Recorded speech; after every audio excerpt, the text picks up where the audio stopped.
韩国瑜他其实现在已经进到了所谓的深水区了，民进党给他很大的压力，国民党也给他很大的压力。520之前5月17号在立法院的场面，我觉得对赖清德来说也不是什么好事。这个完全就是凸显出他要面临的国会的困境。之前立法院是很喜欢打巴掌的，女委员就是互相打巴掌。以前管碧玲跟洪秀柱就是有打巴掌。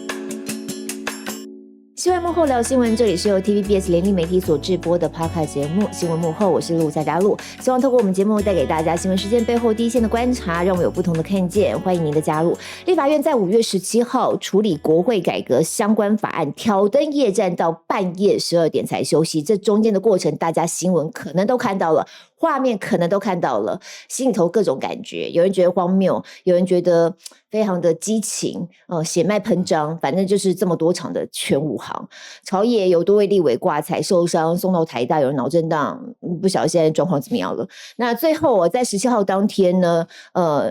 双方就是战到深夜。那最后呢，是这个场外还有一些抗争媒体出现之后，好像气氛上又有一些不大一样。那双方主事者呢，也一直都没有释出善意。我们录音今天是加入了这一场，特别邀请的是 TVBS 新闻部副理金明，您好，各位听众大家好。这一次也是在讲立法院，对，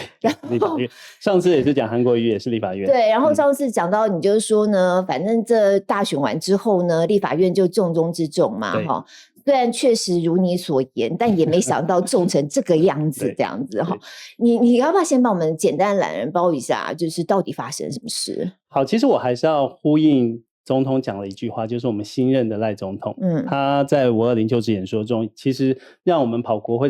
的记者很注意到的一句话，他就有提到所谓的少数服从多数，多数要尊重少数。好，那这一段谈话很明显的，大家就会联想到5月17号的朝野冲突。那为什么会有这场朝野冲突？我简单帮大家回顾一下，为什么会造成这样一个冲突？主要就是在野党这边在这一次，因为他立委席次取得是比较多数的状况，他想要推动国会改革。对，那国会改革它大概涵括就是所谓的国会5法。那有几个包括了就是国事报告的常态化，包括了取得就是藐视国会罪，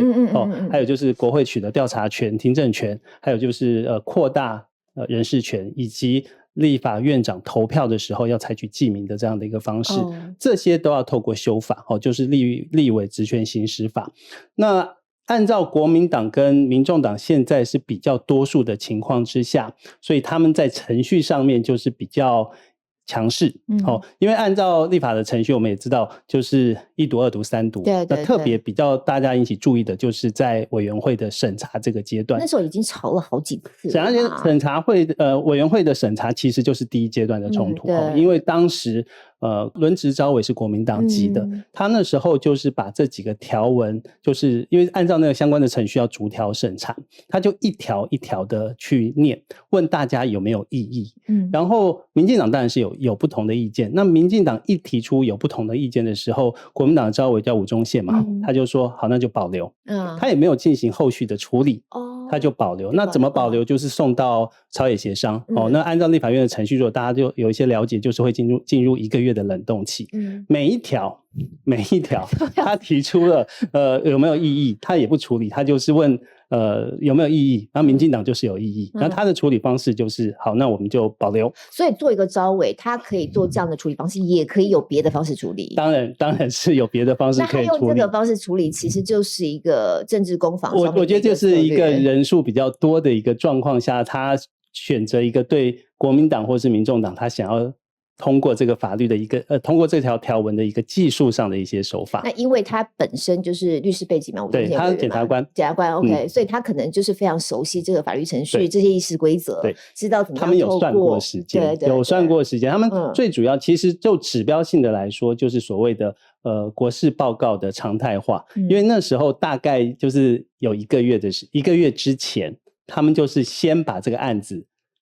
保留以后进入1个月的冷冻期，刚好5月16、17的时候他们可以进行表决，然后过了以后就等于送给赖清德的一个大礼。那什么大礼？就是赖清德你是不是要来立法院进行国情报告，并且接受质询。那政治意涵很重。对，其实那个时间是有一些计算性的，对，大家可能还是要有关注的人才会去了解它其中有些眉眉角角。对，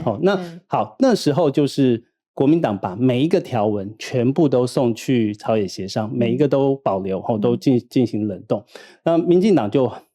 我讲粗俗一点，很不爽。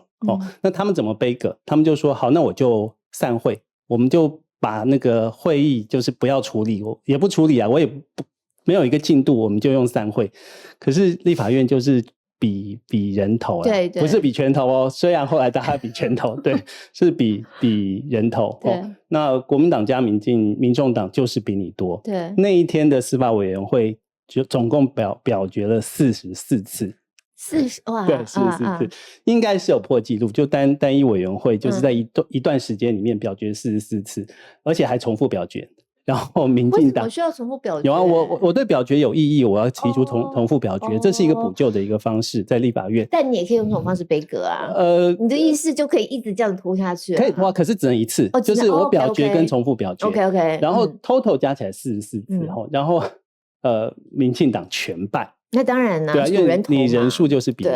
人家就少嘛。好，这一关就是按照国民党的版本，好，就是所有的法律他也不处理，他就是交付朝野协商，协商冷冻1个月之后再说。好，另外一个仲夏冲突的因素就是民进党他也提出他的对应版本。因为通常都会有一个国会审查法案，它国会改革法案可能有国民党版本，有民众党版本，也有民进党版本，有行政院版本。那民进党就说好，那我也要提。好，那提了之后，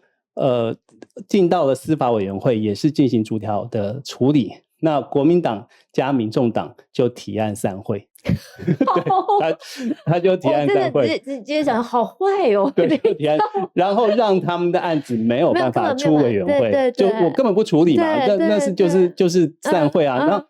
五次表决，5次全都输嘛，然后民进党都输啊，所以民进党就我觉得在他们心里一定会觉得就是很被你们定到底。对，因为立法院过招，而且你会想象你未来每一个争议的就是这样子，法案都是这样。可是我觉得这是民意的一个展现啦。那按照民进党的说法是说，国民党跟民众党，特别是国民党是用程序性的来对他们进行一些技术性的杯葛，他们就不满意。然后最后到了按照程序，就是保留的这些法案要经过1个月的冷冻之后，就是在这段期间要进行朝野协商。那谁主持？就是韩国瑜来主持。那按照民进党的说法是说，在这段冷冻期间，韩国瑜并没有进行朝野协商，就强制进行表决。就送到5月17号的大家想到的那一天发生冲突的那个表决，他们就觉得韩国瑜处理议事不公正。OK， 处理议事不公正。可是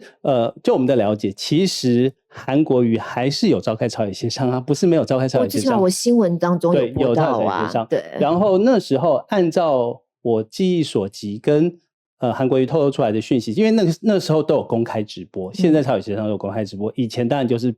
屁事密谈，大家在里面抽香烟的那种屁事密谈，现在都有公开直播。公开直播的情况之下，韩国瑜也让民进党的干事长吴思瑶就是你可以发表意见。按照他们建立的一个惯例，就是一个委员或是3长就各自一个人就是3分钟。这是他们自己有一个惯例，希望能够让那个效率能够再快一点。那韩国瑜也让吴思瑶听说讲了快20几分钟。那整个讲了20几分钟的过程当中，按照国民党的认知是说吴思瑶都没有讲到重点。那他们你觉得他没讲到重点，所以他自己觉得讲到重点。对，可是因为惯例是3分钟，对，我已经让你讲了20几分钟，然后都没有进行实质的条文的审查，或是条文的讨论。那韩国瑜就休息了，就是等于是 close 掉了这个朝野协商。close 的结果就是5月17号要进行表决，就直接来表决了，就种下了3个。这3件事情让民进党就觉得是所谓的黑箱作业，然后是所谓的程序不正义，然后他们就用这种方式在立法院进行强势的杯葛。可是国民党也不是省油的灯啦，因为5月17号当天他们大概也都知道民进党要玩什么把戏，所以他们其实前3天就在议场议场前面，大家可以布置了，就开始每天轮班呢，3天都住在那个地方，就是委员住在那个地方，议场门口这样，对，他们要把第一个案子就送进立法院的院会里面来进行讨论，他们要保证这个案子要在今天讨论得到，对，讨论得到，而且要3读通过，这是国民党打的如意算盘，他们就是要在最短的时间，应该是说在程序的时间里面完成了国会改革法案的3读程序，这是国民党跟民众党的立场。可是民进党的立场就是我不能让这个案子过，因为对他们来说就是立法权扩张，第二个也可能会让赖清德比较可能面临这个到立法院进行国事报告，甚至这个即问即答一问一答这样的一个状况，他可能要避免这样的一个情形，因为按照他们的说法是违宪，所以他们采取各式各样的杯葛手段，那所以才发生了5月17号那场9次冲突了。对，你那时候刚刚我看你开场的时候特别提到说，大家就想到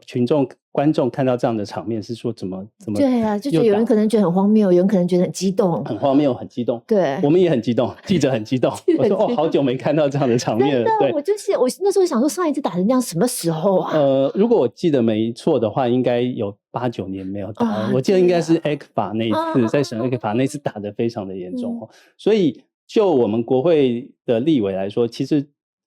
我跑立法院还蛮久的，这个对我们来说稀松平常打架，可是中间有8、9年没有打了，所以又来了。你刚刚提到一方面是议事规则大家怎么玩哦，二方面你刚刚讲到违宪这2个字，其实我那时候看这整个打架过程，我自己本身我是属于那种很怕冲突的那种人，所以我看到打架，我现在就觉得有没有方法不要大家这样打呀？大家能够好好讨论事情嘛，那种感觉。那我就想到，是不是我们的议事规则设计变成是说我们没有办法避免这种冲突，它一定会发生，或者是说你刚刚讲违宪嘛，我当时第一个想法就好，就算违宪让他真的，因为你就数人头，你人头就少，他真的就违宪，让他违宪过了好了，那你还是可以到司法院大法官会议提出一些违宪的主张，再去做后续的，因为司法我们毕竟行政、司法、立法不讲到5权啊，最起码讲这3权嘛，还是可以互相制衡嘛。我就觉得一定要这样打吗？是制度上有什么缺陷，以至于这样没有办法避免吗？如果你要讲制度，就像你刚才提到释宪，释宪的这个一个 turn 就一个程序都是以年来计算。你完成一个大法官的释宪，可能都是1、2年以上的事情。那这件事情如果好，譬如说赖清德去立法院进行国事报告，那个政治效应已经是过了，对，因为每一个会期都要进行1次报告的话，那早就他可能已经进行2次报告了，那政治效应早就已经产生了，所以大法官的释宪就被认为时间要拖太久。那其实还是有一些可以补救的方式，譬如行政院提复议，覆盖的覆，不是那个回复的复，对，不是再一次，是覆盖的那个覆。那如果行政院提复议，他觉得窒碍难行的情况之下，立法院要进行再一次的表决。那可是如果表决还是没有过，就是还是在野党赢的话，行政院就只有2个选择，第一个就是要遵守，就是要 follow 这个法案，要不然你就要总辞，对，那可能会造成更大的一个政治上的风险，而且很动荡。对，而且现在卓荣泰才刚上任，不要逼他下台。虽然我们总是觉得呢，新政府的第一位这个行政院长一般来说不会做太久，但也不要太短，短到这个程度。如果这样真的还蛮短的，破纪录。我就想到唐飞。可是你想想看，国外例如说英美，像美国现在他们民主共和2党对立也是非常厉害啊。他们在不管众议院、参议院，有时候这个国会议员吵起来是很可怕，听证会你也可以看到。然后英国他们上议院、下议院，我印象当中大家应该新闻画面都会看到，他们吵架的方式也是哇脸红脖子喷口水这样子，他们是做面对面的那个议场嘛，然后就这样对吵这样，可是都不会到真的打起来。台湾其实真的离上次打架真的打得还蛮惨的，就是8、9年前ECFA那次的时候，其实真的有一段长时间没有打架，大家会觉得民主好像有一些进步，大家的民众对于民主的一些认知，对于立法委员的表现可能会从不同角度去切入，而不是看他会不会打架。可是这一次因为譬如说马英九执政之后到了蔡英文时代，那个是一个完全执政的一个局面，所以民进党它是完全主导政局，甚至包括在立法院，它都是一个绝大多数的立委席次赢过了在野党，所以没有需要打，就不需要打，就是怎么样都会过。那这一次赖清德，第一个我觉得他可能也要立威信，因为一直大家都会认为说赖清德就会面临一个 40% 的少数总统，他就是朝小野大，可能很难做，那他必须要采取一些协调的一些方式。可是这是不是符合我们现在的总统赖总统他的一个政治性格？他比较拼，比较冲，所以他在在立法院开议以前，不是有跟民进党的委员有吃饭，然后那时候吃饭的时候就说要反守为攻，反守为攻，所以可能他在就职之后，他不希望跛脚，然后也不想要让在野党牵着鼻子走，所以总要立出一个威信出来。那是不是用这种方式？我觉得我们观察到，特别是赖系委员的表现是特别积极的，不得不让我们有往这一方面去联想。你说打架出手特别英勇的，我们观察大概新系的，大概就是可能赖系的，甚至像不分区的立委，那这些不分区立委都是赖清德提名的，等于说是泛赖系，那表现的特别的活跃。因为我侧面了解，就是执政党对于在野党这次的这么激进，他们也有一点吃惊，因为国民党一般我们认为委员大概，我不能用软弱啦，至少在打架这一方面比较不在行。可是没想到这一次他们是比较强势的，就是并不是弱。那甚至有几个年轻的国民党的委员还冲得还蛮前面的，跟党团有帮他开过豆班之类的，硬碰硬就是这样的结果。对，不是，这绝对不是好事。因为说真的，你赖清德520就职，可是如果是521就发生了一些打架的一些冲突的一些场面，我觉得对于我们怎么能用打架来祝贺赖总统就职呢？5月17号，520之前5月17号在立法院场面，我觉得对赖清德来说也不是什么好事，不是非常好的一个状况，因为这个完全就是凸显出他要面临的国会的困境。因为相较于蔡英文完全执政，那赖清德你就是朝小野大。那如果你朝小野大不用协调的方式，而是用我们要反守为攻，对，甚至还有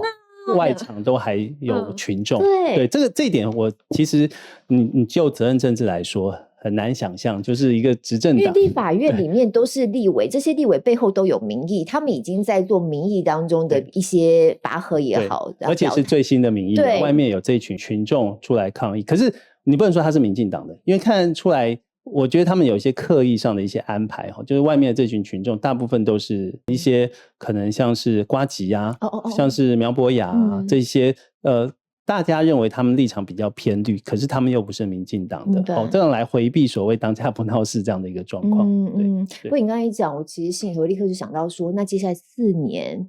立法院都会长得类似像这样吗？如果朝小野大的这个局面并没有改变的情况之下，然后又是用一个比较强硬的态度，执政党是用强硬的态度，在老柯的带领之下，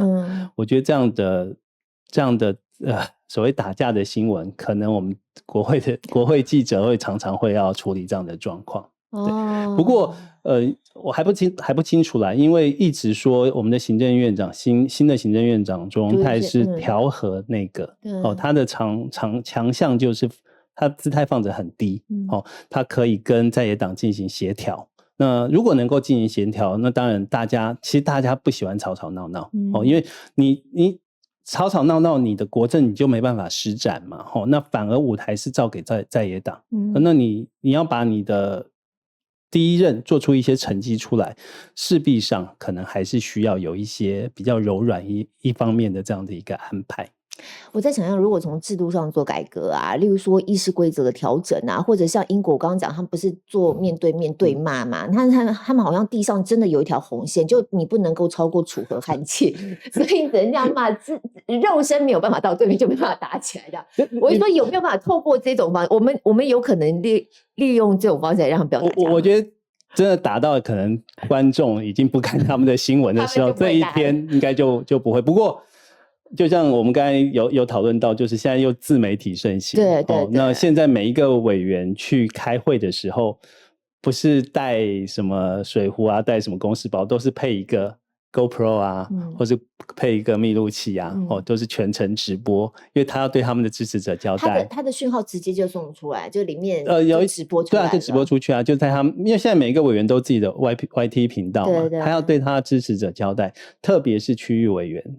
他要告诉他的支持者或他的选民他要做什么事，他就有一个 GoPro 或是一个直播的一个装备，然后在议场前面都是那种 POV 就是那种主观镜头，可以看得出来他们在干什么。那你自己试想嘛，如果发生打架的一个状况，大家都在打，然后我带一个直播器，我躲在后面，这个你教他怎么去跟他的选民交代？对，大家不喜欢打架，不喜欢暴力，不喜欢冲突，可是目前是不是我们在还有一段的路，大家要去适应去调整，我们就不要看打架，我们就要看法案。可是看法案，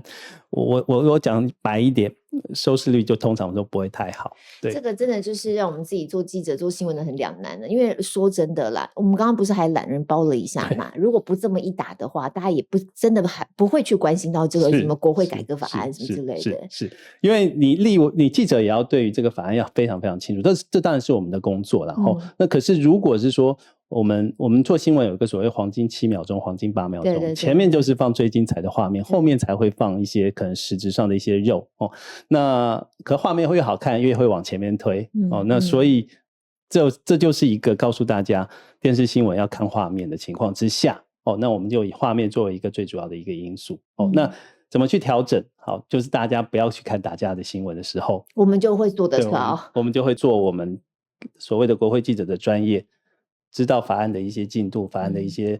眉眉角角，我告诉大家。对，这真的是诚实话。我每天早上进来呢，就是第一件事情看 rating 嘛，看 rating 就来看看，今天好或不好。那我们昨天播了什么东西？你一旦知道这个事件，大家反应这么的冷淡的时候，你就会自动立刻缩小。我跟大家报告，如果我今天是做国会改革无法做成一条新闻的话，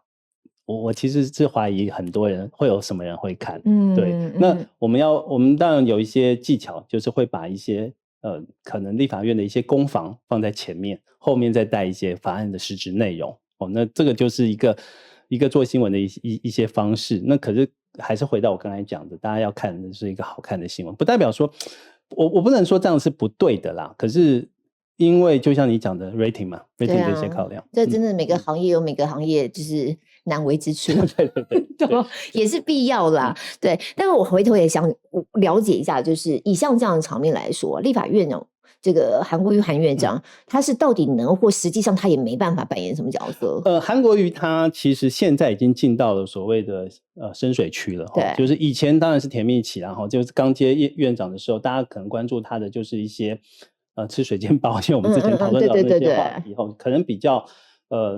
大家比较一点的个人形象的塑造。可是因为他现在这一次的国会改革无法就是深水区了，因为民进党也没有再给你客气了因为他就是要逼你必须他就会扣你帽子，就说你就是黑箱作业，就是你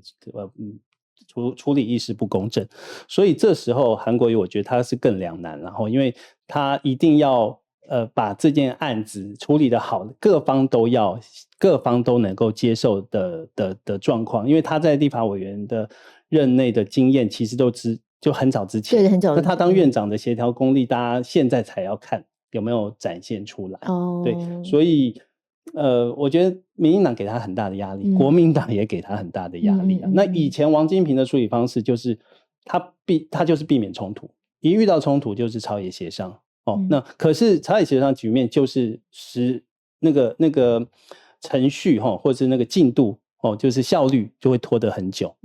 那看大家是要效率拖很久，然后比较不有冲突的场面，还是毕其功于一役。目前看起来5月17号的国会改革无法是希望能够毕其功于一役，可是这一次踢到了铁板就是也不是说踢到铁板，就是遇到一个很大的一些冲突面。那韩国瑜之后是不是还是朝向这样的方式去进行，那就是韩国瑜的学习跟成长。对，可是到了5月17号，就是我们录影的这一天，5月21号，的确就会有一些改变了。民进党是一直认为是说，所谓的没有讨论就不能够进行表决。对，那今天就安排进行讨论了。那只是有限定人数，譬如说一个党团只能限定1个人，因为国会改革无法中间牵扯大概60几条法条文，那你如果每一个人都去登记发言，那太长了，那个绝对不可能进行的。所以按照议事上的一些可能，韩国瑜他的赋予他朝野协商的一些权利跟朝野能够达成的默契跟共识，就是一个党团一个人。那这也的确完备了所谓逐条讨论的这样的一个程序。好，那讨论之后大家还是有不同的意见，那怎么办？进行表决。对，所以那表决回头还是要别人投啊。那可是程序就完备了，程序就完备。你不能说之前的程序不完备，可是民进党认为程序不完备，国民党认为程序是完备的。好，那大家如果各退一步，那我再用一个每一个人再出来发言一次的这样的一个方式，那就补足了那个程序，让大家都没话讲。那这可能就是韩国瑜他想出来的一个方法。对，所以让这个程序补足了以后，这个法条，这个国会改革5法就可以往下一个阶段进行。用这样的方式来逐条讨论。对。这种方法是韩国瑜他是立法院长，他可以提出来的。对，我要他在朝野协商的时候就可以提出建议嘛。那你说国民党说我已经有逐条讨论了，那可是民进党说没有。好，那我们就来协商。那我们在大院我们就派每一个委员出来进行再一次的讨论跟报告。我把我自己对于这个法案有什么不同的想法，我们一个人讲一个，讲一次，然后有限制时间。那当然可能会拉长一下下，可是我觉得这样来说，如果能够让程序能够让这个修法的步骤能够进行下去，也不失是一个解决的一个方法。所以我们在看立法院长这个角色，韩国瑜这个角色能够做什么，不是单看说他在冲突发生的时候要不要动用警察权这件事情而已嘛。其实最关键的还是在朝野协商，老王最厉害的还是在朝野协商。可是以前是在闭门闭门的时候，大家也不知道里面在有一些什么交换条件。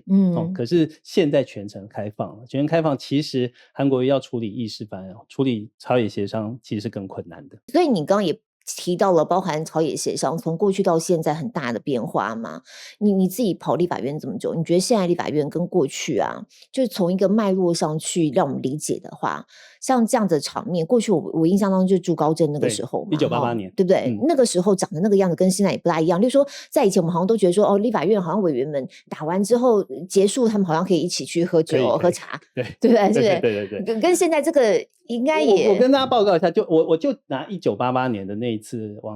朱高正的，就等于是国会的挥出的第一拳，挥出第一拳，其实不是拳是脚，对，他不小心踢到了院长，踢了刘阔才，对，那时候的院长，他要处理中央政府总预算，他就跳上了主席台，然后就不小心，他跳下来的时候不小心踢到了那个刘阔才。当时只有他一个人有这样的动作嘛，只有他一个人，对。那结果国民党一群委员就冲上去对他拳打脚踢，对，包括了我们的现在的赵大哥是其中之一。对，那时候他还很年轻，因为那时候其实最会打架的就是绿的，当然就是像朱高正或者是这种，因为他们那时候年轻，然后又有满腔的改革热血，然后又对于所谓的万年国会充满了不满，所以他们的那个拼劲是很强的。那国民党方面那些所谓的老立委啊、老代表，他们会打的就是军系委员，就黄复兴或者军系委员。所以那时候一开始在国会打架，其实那时候还没跑了。你看你讲1988年啊，我稍微算一下，36年前对，我那时候还在念书，那时候我也很小，我在念书，可我那时候还蛮喜欢看政治新闻，你那时候就喜欢看政治新闻，所以我就还蛮关注的。然后后来当然跑国会以后就会问一些老前辈，就是那时候发生的一些状况，所以就是我知道了那天打完了以后，朱高正他就打完了以后，然后就拍拍屁股走了嘛，因为也没有人去声援他，民进党也没有人声援他，那国民党这边就打完，一群人离开了以后，然后他们还一起去喝咖啡。朱高正跟他们一起去喝，应该是说他们在立法院的群贤楼2楼，以前那边是一个咖啡厅，各自有一桌，各自有一桌。可是本来以为是说我们打完架了以后会怒目相视嘛，会是看到你我真的恶狠狠的瞪着，可是还好大家都维持了一个还算平和的，表面上有和气吗？至少没有是说我在咖啡厅然后辟一个第二战场，是没有这样子就大家还算平和。然后他们我听以前老前辈讲是说，那个朱高正去上厕所的时候，旁边还站了一个打他的委员，然后朱高正问他说：“你刚才是不是有踢我？”然后那个年轻的那个国民党委员还很慌就很紧张，就说：“没有踢。”可是他那时候他的确是有动手动脚，对，所以以前因为立委以前是3年，后来变成4年，大家在立法院都是相处，都是好朋友，都是同事，虽然有党派之见可是你在相处，你也知道我们在一起相处总是有见面3分情，所以早上打架，可是打完架就没事了。那以前常常，尤其是80年代、90年代就是有委员他们就是很喜欢去旁边，以前是来喜来登以前叫来，他们就会中午就会去吃饭喝酒不同党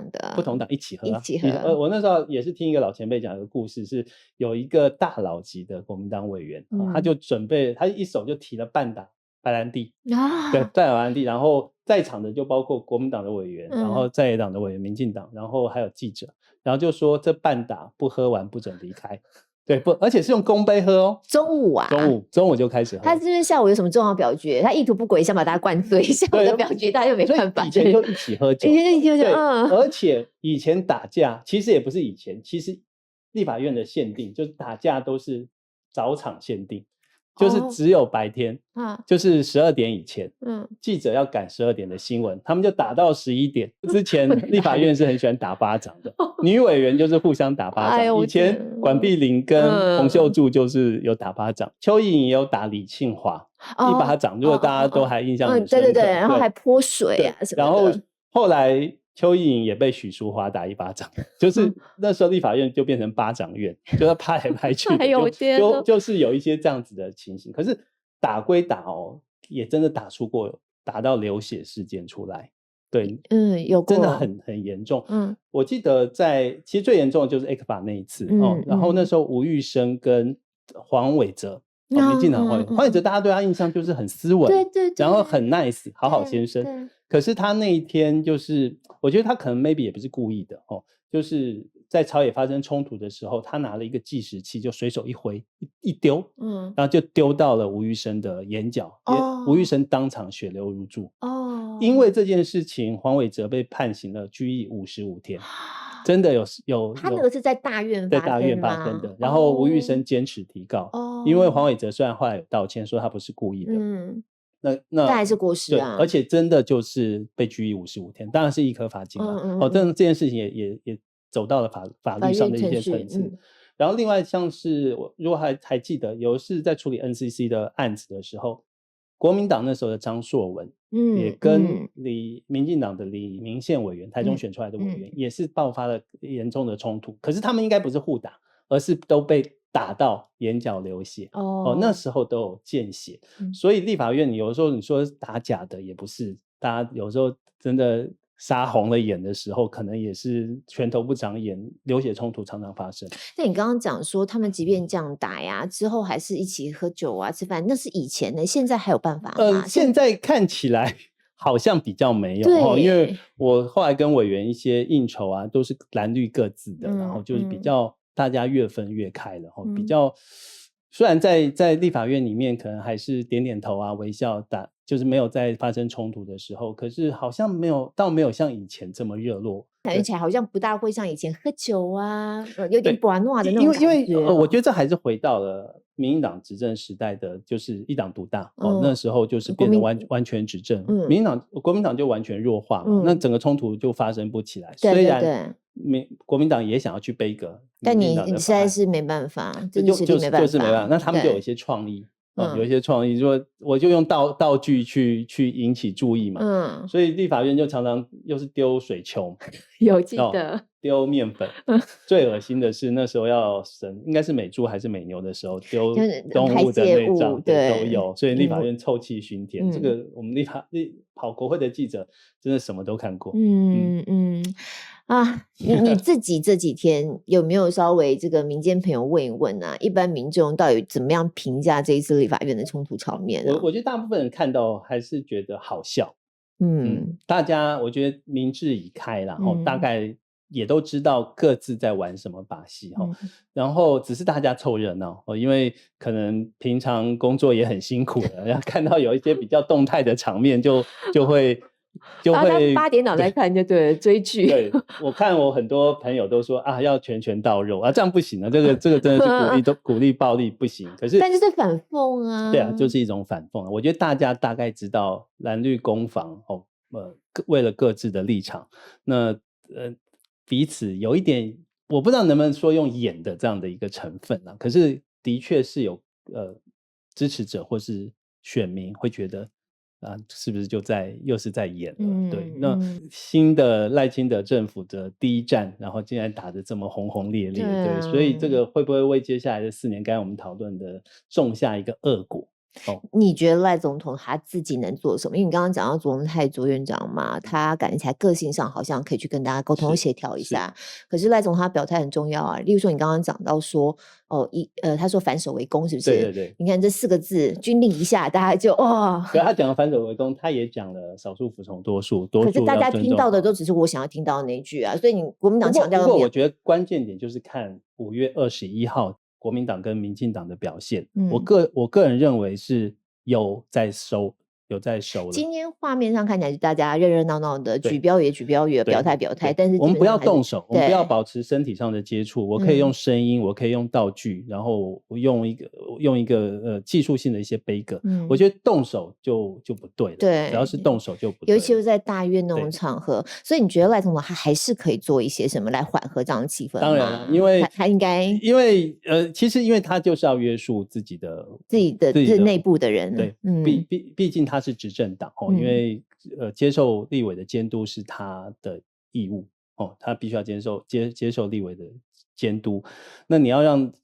政令能够宣导下去，你当然可以是表达我的立场表达我的立场，可是因为你面临的就是60%对你的掣肘那你就要发挥你的智慧去在40%的这样的实力之下，你怎么达到你的目的？不是打架。绝对不是打架，就是用别的方式，是不是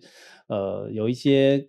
交换啊或是一些沟通啊来达到你施政的上的一些目的。也很好奇，因为上礼拜我们是找嘉颖来聊嘛，比较从人物侧写的角度，那当时也谈到说赖清德他个性就很硬嘛我当时就讲说硬可以解释他折三固执啊，但你也可以解释他没有办法跟你，那就看哪一个他没有办法沟通，对不对？所以就我们且战且走且观察这样子。你自己在政治的新闻海景第一排，你这几天看了之后，心头有一些特别感触吗？我会觉得怎么又回到8年前？对8年前我们还是年轻小伙子，可能热血喷腾，然后看到这个画面可能是用跑的去做新闻现在就开始拖着我的牛步怎么又来很无奈是不是？对于这种政治现况，可能年轻记者还比较少看到这样的场面，我看了24年对，那当然每个阶段的打的方式不同啦可是本质都是打那打的状况你就会觉得本质是一样的，那就表示这20几年来其实没什么进步嘛。我自己看了，我其实心头蛮难过的啦然后我心头有一个感觉是，当我们的国会总是这样乱糟糟的画面呈现在国人眼前的时候，其实有好些真的是专业优秀人才，他会更加避免去参与到政治的任何活动。前一阵子那个斯洛伐克的代表团他到我们的立法院，那到立法院我们当然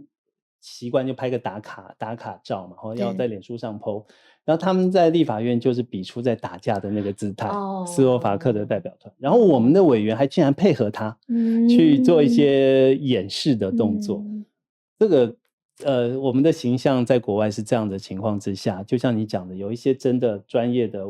特别是学者型的委员，或是说有志从事政治的这些学者，他看到这样的场面，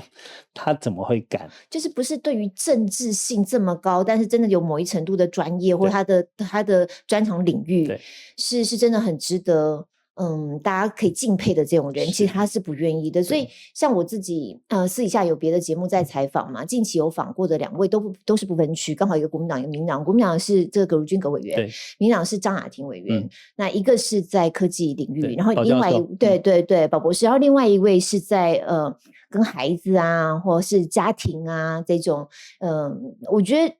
你就会心里想要说，如果有多一点真的很专业的，然后真的对于他所处的那个产业非常有心想要推动想要做事的这些人，如果老是在电视上看到大家打成这样